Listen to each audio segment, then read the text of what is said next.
South ఇండియాలోనే అతి తక్కువ ధరలకే నాణ్యమైన రత్నాలని అందించే ఏకైక సంస్థ 6JVR.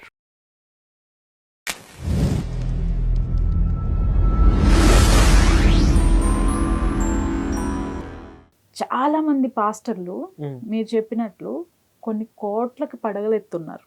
అవును. దానిలో మొదటిగా కల్వరి సతీష్. అవును.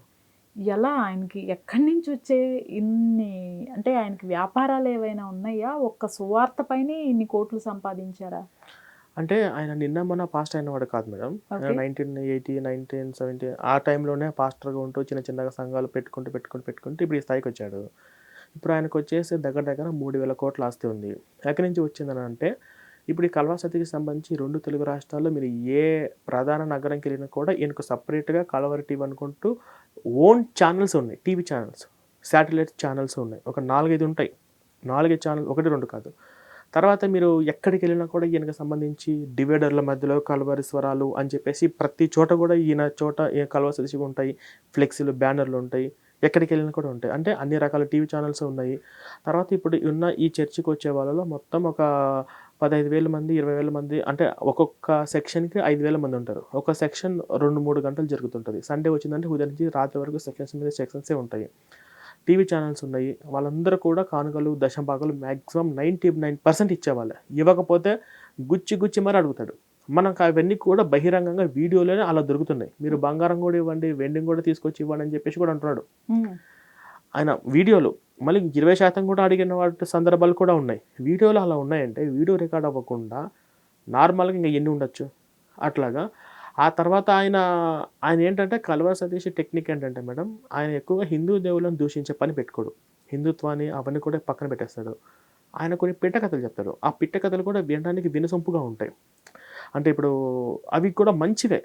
అవి తెలుసుకోవాల్సిన విషయాలే. ఇప్పుడు సెల్ ఫోన్ వాడకండి, సెల్ ఫోన్ వాడేటప్పుడు కొంచెం జాగ్రత్తగా ఉండండి, రాత్రి పడుకోబోయే ముందు ఇలాంటి కొన్ని చెప్తూ ఉంటారు. ఇంకొన్ని అక్కడక్కడ పిల్లలు చదువుకునేటప్పుడు కొన్ని పర్లేదు అవి. అంటే ఆయన వాడే టెక్నిక్ ఏంటంటే హిందూ దేవులను దూషించకుండా, హిందూ విగ్రహార్థను అవి దూషించకుండా యేసు గురించి ఎక్కడ లైట్గా 2-3 చెప్పి ఆ పెట్ట కథలు కూడా మంచి ఇంప్రెసివ్గా ఆ విధంగా జనాల్ని అట్రాక్ట్ చేసేసాడు అనమాట. అట్లా అది ఈ మధ్య ఆయన పెట్టుకుంది అయితే కాదు. దగ్గర 40 సంవత్సరాల క్రితం నుంచి మన పుట్టక ముందు నుంచి ఆయన పాస్టర్గా ఉండి చేస్తున్నటువంటి ఆ విధంగా ఆయన దగ్గర 3,000 కోట్లు సంపాదించుకున్నాడు. ఇప్పుడు వీరి విషయానికి వస్తే మరి బ్రదర్ అనిల్ ఆయన కానివ్వండి, ఇప్పుడు రీసెంట్గా విజయ్ ప్రసాద్ రెడ్డి బాగా పాపులర్ అవుతుంది. ఆయన ఎక్కడ బైబిల్లో బొట్టు పెట్టుకోవద్దని లేదు, ఇతర మతస్థులు ప్రసాదాలు తినొద్దని లేదు, చక్కగా తినొచ్చని ఆయన చెప్తున్నారు. ఏంటి అసలు ఇది? అంటే మేడం ఇక్కడ విజయప్రసాద్ రెడ్డి డేంజర్. ఎందుకంటే ఈయన హిందువులను ఎందుకంటే ఇప్పుడు హిందువులలో చైతన్యం చాలా చోట్ల వచ్చింది. అదేంటి బొట్టు పెట్టుకోవద్దు అంటున్నాడు ఏంది అని చెప్పేసి సామాన్య హిందువులు కూడా, ఆడపిల్లలు కూడా ఆలోచించే రోజులు ఇవి.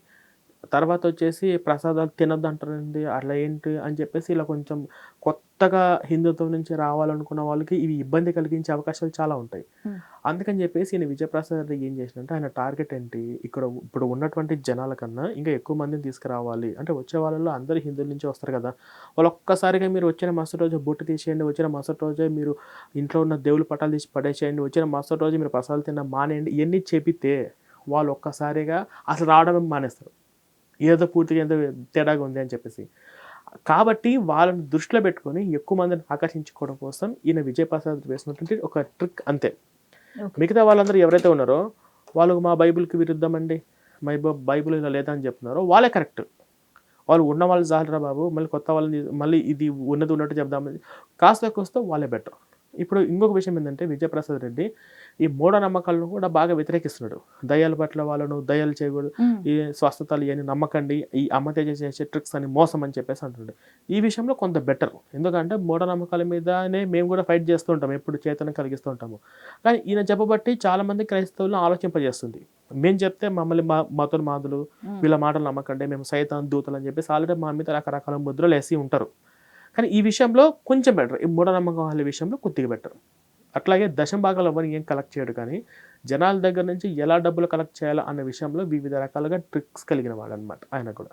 క్రీస్తు శకం, క్రీస్తు పూర్వం అవును అని చెప్పేసి ఇవి మెన్షన్ చేయడం. అవును మేడం. అంటే ఆయన పుట్టాడు అవును పుట్టిన తర్వాత పుట్టక ముందు అని డిక్లేర్ చేసేసి అవును అవును చరిత్ర అన్నారు కాబట్టి ఇది తీసుకొచ్చాను నేను. ఉమ్. దీన్ని ఎలా చూడొచ్చు మరి? ఇది గ్రెగోరియన్ క్యాలెండర్లో జిఎన్ఎస్ ఎగ్జిక్యూషన్ అని చెప్పేసి ఒక క్రైస్తవ వక్త సుమారు 1500 సంవత్సరాల క్రితం ఆయన ఒక గ్రెగోరియన్ క్యాలెండర్లో రూపొందించాడు. బీసీ అంటే బిఫోర్ క్రైస్ట్ అని, ఏడి అంటే యానో డొమిని అని చెప్పేసి 2 విధాలుగా డివైడ్ చేశారు.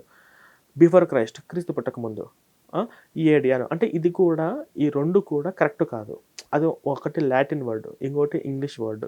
ఇప్పుడు ఆయన పుట్టినటువంటి ఆధారాలు ఏమి లేవు కాబట్టి అప్పటికి ప్రపంచంలో మొత్తము చాలా దేశాలు కూడా వాళ్ళ గుప్పెట్లో ఉండిపోయాయి. ఈ యొక్క బ్రిటిషర్స్ క్రైస్తవ ఆధీన గుప్పెట్లో ఉండిపోయాయి. పోర్చుగీస్ వారు టచ్ కానీ వాళ్ళు మొత్తం ప్రపంచంలో చాలా దేశాలు ఆక్రమించుకున్నారు. కాబట్టి వాళ్ళందరూ కూడా ఇక్కడి నుంచి మీరు మా దేవుడిని బట్టి క్యాలెండర్లు డిసైడ్ అవ్వాలని చెప్పేసి ఇవి బీసీ ఏడీలను వాళ్ళు పెట్టారు. ఇప్పుడు ఇప్పుడు ఉన్నటువంటి ఈ కాలంలో అసలు ఆ బీసీ ఏడీలు వద్దు, తొలగించాల్సిందే అని చెప్పేసి మొట్టమొదటిసారిగా వీటి మీద తిరుగుబాటు చేసింది ఎవరు అంటే యేసు పుట్టి పెరిగిన ఇజ్రాయెల్ దేశంలోనే. అవి తీసేసి ఇప్పుడు సామాన్య శకానికి ముందు, సామాన్య శకానికి తర్వాత అని చెప్పేసి ఆల్రెడీ ఇప్పుడు ఉన్నటువంటి సామాన్య పాఠ్య పుస్తకాలు సోషల్లో ఉంది. అది తీసేసింది. అవి ఎక్కడైతే ఈ క్రైస్తవ మెజారిటీగా ఉన్నాయో ఇంకా కొంచెం మేలుకున్నదో అక్కడక్కడ వాడుతూ ఉండొచ్చు. కానీ ఇప్పుడైతే మాత్రము అవి చాలా చోట్ల తొలగించేసేసారు.